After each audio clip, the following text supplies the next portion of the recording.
Os gêneros artísticos, eles foram definidos pelas academias de arte europeias a partir mais ou menos do Renascimento, e essas academias, elas definiram uma hierarquia entre esses gêneros artísticos.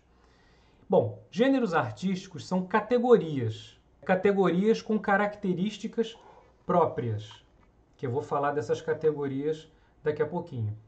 Mas o que é importante da gente falar é que as academias, elas determinaram uma hierarquia entre essas categorias artísticas, entre esses gêneros artísticos. E a categoria principal, também chamada de grande gênero, é a pintura histórica. Então vamos lá. O primeiro gênero artístico é a chamada pintura histórica. E o que é a pintura histórica? São pinturas de narrativas de fatos históricos, temas bíblicos, temas mitológicos, alegóricos e também literários. É uma confusão que as pessoas fazem, tá?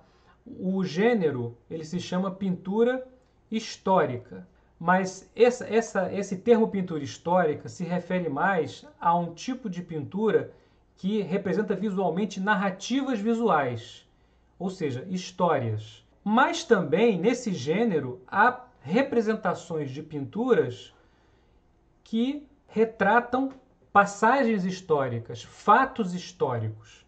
Tá? Então, para não ter essa confusão, a pintura histórica ela narra histórias, narrativas, que podem ser também fatos históricos. Então, as academias europeias, principalmente a academia francesa, que é a academia modelo de todas as outras academias, ela determina, então, o grande gênero como a pintura histórica, e depois nós temos a chamada pintura de gênero ou pequeno gênero. Tá? Também esse termo cria uma certa confusão na cabeça das pessoas. Por quê? Porque a gente chama de gêneros artísticos e existe também a pintura de gênero. Mas a pintura de gênero se refere a quê? A representação de cenas cotidianas de pessoas anônimas.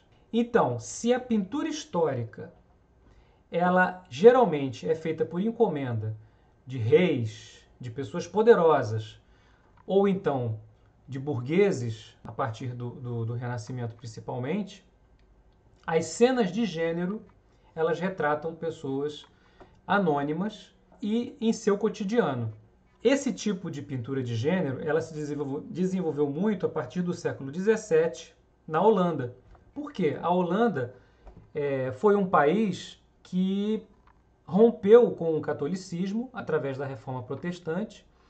E aí os pintores, eles deixaram de produzir essencialmente, como a grande maioria dos outros pintores europeus, para a igreja.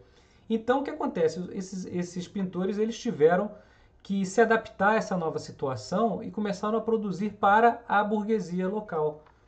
E aí, justamente as cenas cotidianas das pessoas anônimas eram um tema, né, que fazia muito sucesso, esse tipo de tema.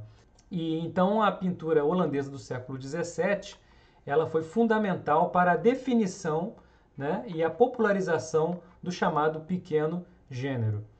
Bem, nós temos o retrato.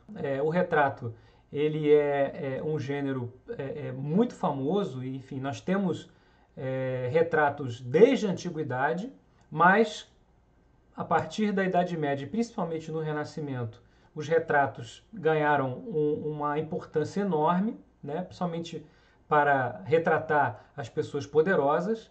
No quarto gênero, nós temos a paisagem.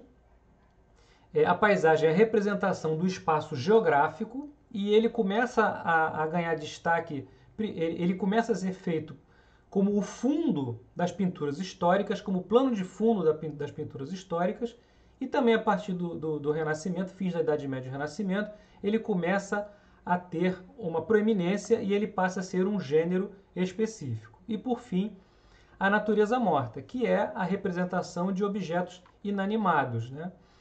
E a natureza morta, ela servia muito para o aprendizado dos pintores.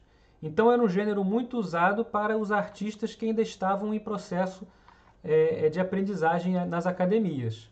Mas por que eu falei primeiro pintura histórica, pintura de gênero, depois retrato, depois paisagem, depois natureza morta? Porque essa ordem foi uma ordem de importância que foi determinada a partir das academias de arte europeias. Então, isso era uma hierarquia, do mais importante para o menos importante.